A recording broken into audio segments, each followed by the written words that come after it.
Hello. Uh, it is the Friday before Shabbat Shekalim. It's Rosh Chodesh Adar.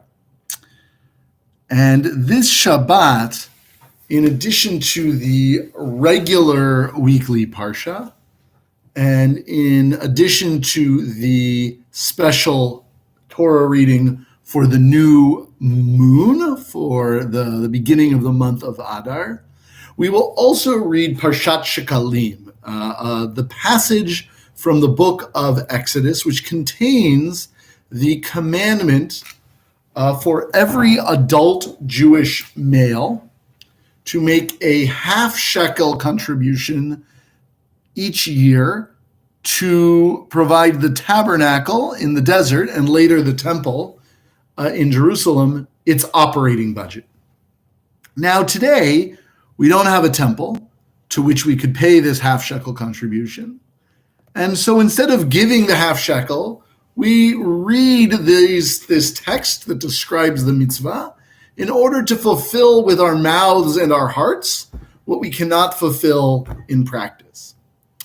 And in addition, there is a custom that at this time of year, people donate 3 coins, not half shekels, but half a unit of the currency of the place where they live, in remembrance of that half shekel contribution. So here in the U.S., we'd give $50. And but the original mitzvah was, again, to give this half shekel for the purposes of running the temple. And the Torah stresses that every individual would pay the same amount. No, the rich wouldn't pay more and the poor wouldn't pay less than 1/2 shekel. While if we think of this as a kind of a tax, that might seem unfair. The wealthier you are, the smaller proportion of your wealth is going to the tax, while the poor people are paying a higher proportion of their wealth to the tax. You know, in this country, the United States at least, our tax system, for all its flaws, at least in theory, tries to do the opposite, expecting that wealthier people should pay at least as high a proportion of their income as the poor in taxes, and ideally more. So I think we shouldn't think of the half shekel as a tax, but we have to think of it of what it's being used for, and that might help us make sense of the equality in quantity as opposed to proportion of the contribution. So the collected half shekels, besides being used as a proxy census of the people, because we don't actually want to count people, so we collected these half shekels, and from the number of half shekels collected, we could get a snapshot of how many adult men in the nation were eligible for military service. The half shekel tax also was used for the purpose of purchasing sacrifices for the temple, purchasing the animals that would be sacrificed in the temple, and specifically those sacrifices that were offered on behalf of the entire Jewish people, fulfilling an obligation that pertained to the entire people.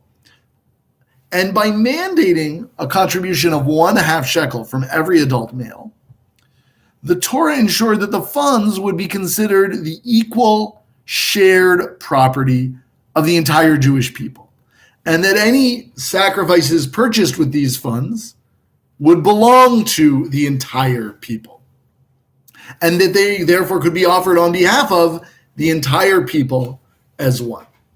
Now, this is slightly problematic, given that women were not mandated to contribute to, and that may have to do with the fact, A, that this was a proxy census, for, as we've said, for purposes of assessing military capacity, as evidenced by the fact that 20, the minimum age for military service, was also the minimum age for contribution of the half shekel. But it also likely has to do with the fact that these funds were for the conduct of public worship, which was at that time, and in the Orthodox community still today largely remains, the province of men. And so therefore the contribution would come from the men. But whatever the reason for the exclusion of women from the half shekel contribution, perhaps that exclusion might help explain the amount of the contribution. Why do we give half a shekel? Why not just give a whole shekel? Why half a shekel?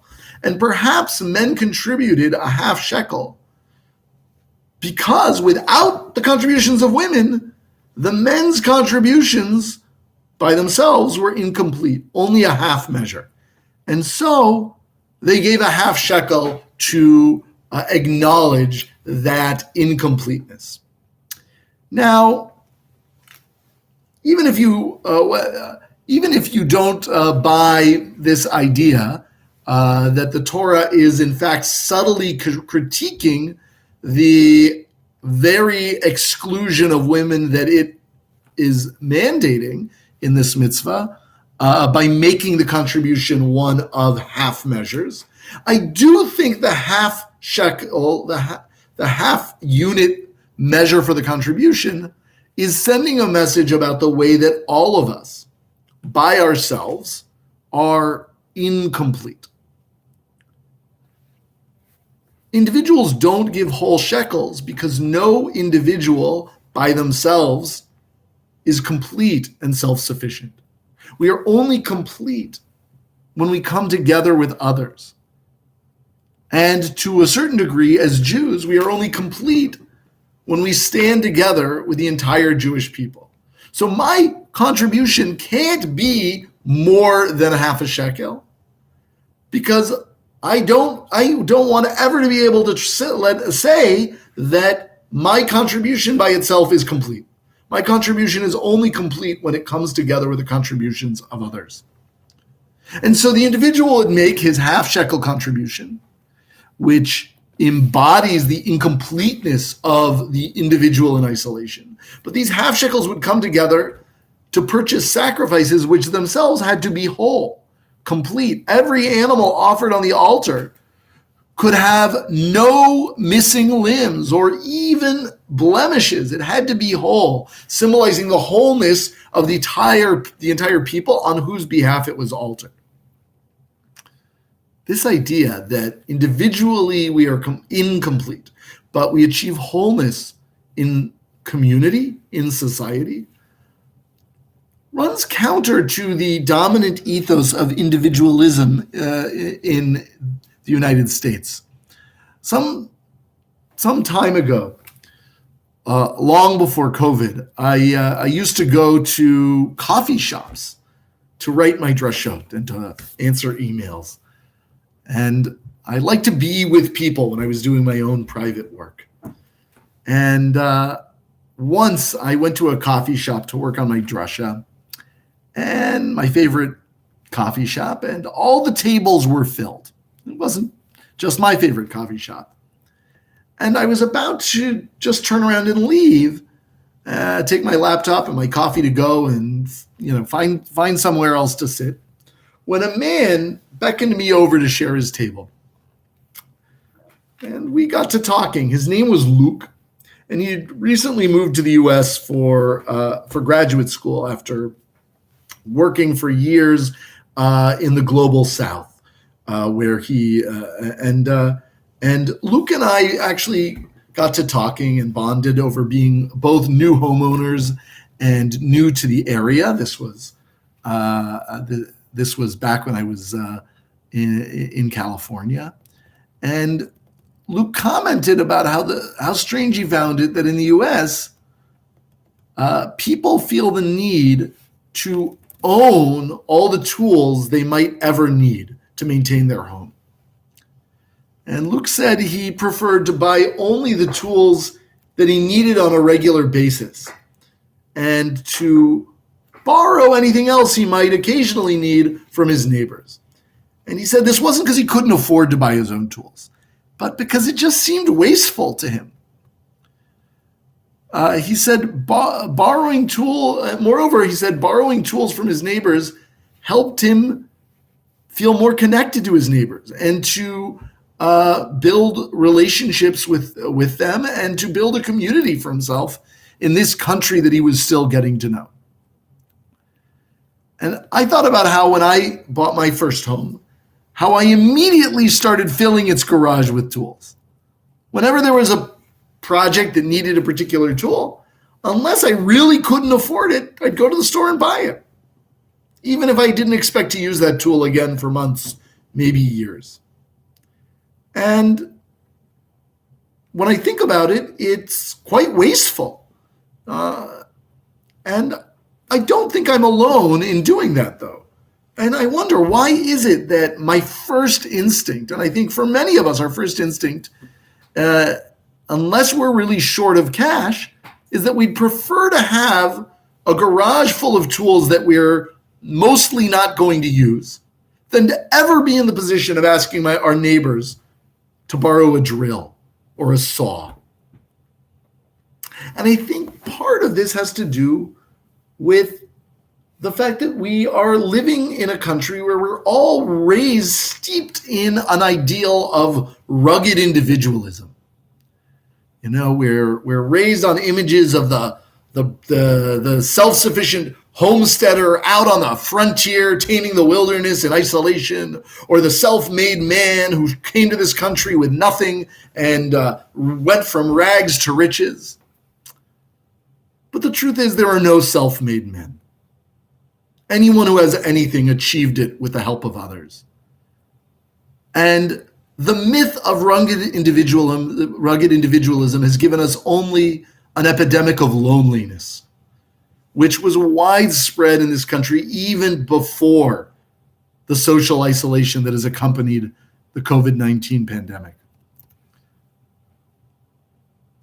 We live in a society that tells us that depending on other people is a sign of weakness, and perhaps is even morally suspect.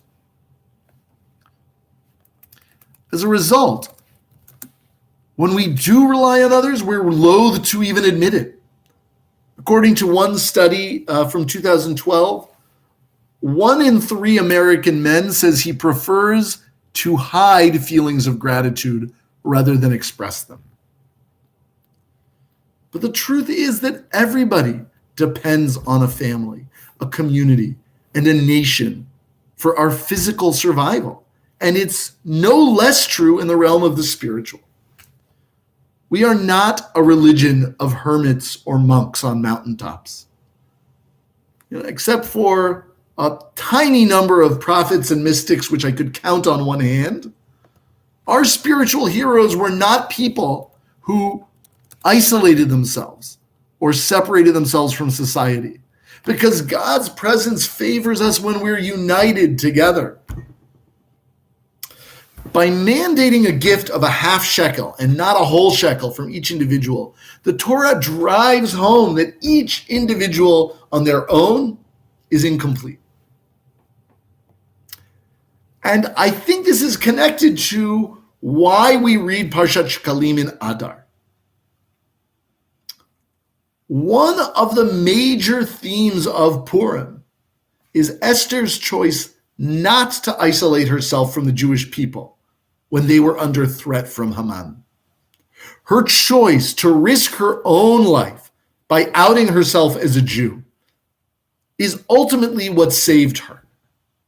As Mordechai told her, she could have tried to save herself, and at the expense of the Jewish people, but God would have made sure that the Jewish people were saved while she perished. By risking her neck to save the Jews, she really saved herself. And that's not just true for Esther in Persia. That's true for all of us.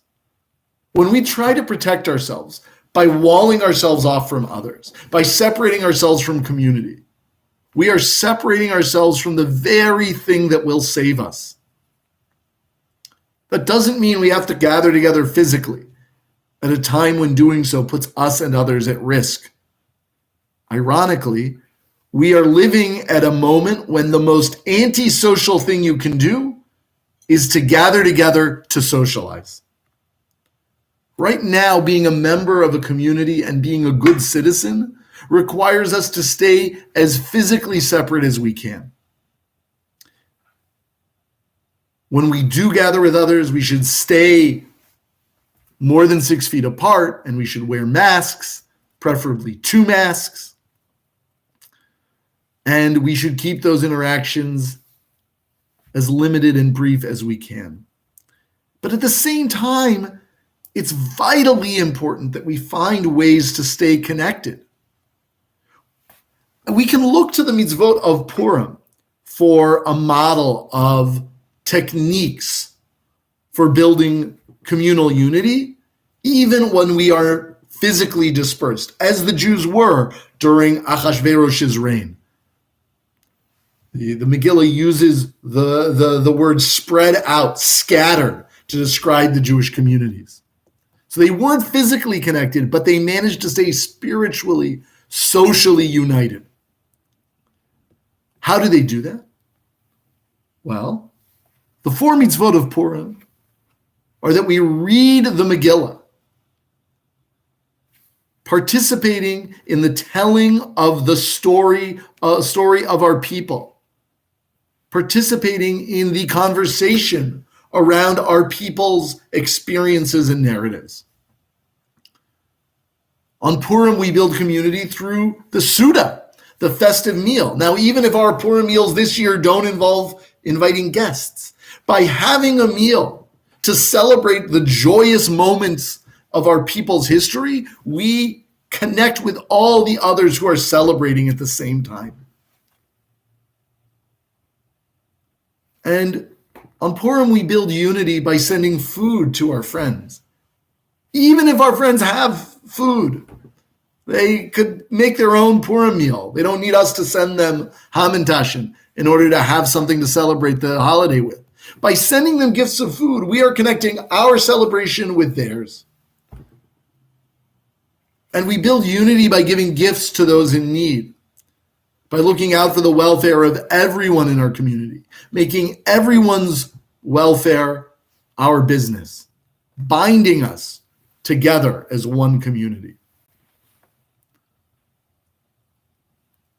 Through these 4 mitzvot of Purim, which we will observe in 2 weeks' time, may we bind ourselves together as one community, one people. And in all the ways that we find to reach out to people at this time and through the remainder of this pandemic, may we bind ourselves more deeply to one another and find the wholeness in community that we know will always elude us in isolation. If we do this, then we will find what the Megillah describes as Orah v'Simcha, the light and the joy that the Jews of Shushan experienced. Shabbat Shalom and Chodesh Tov.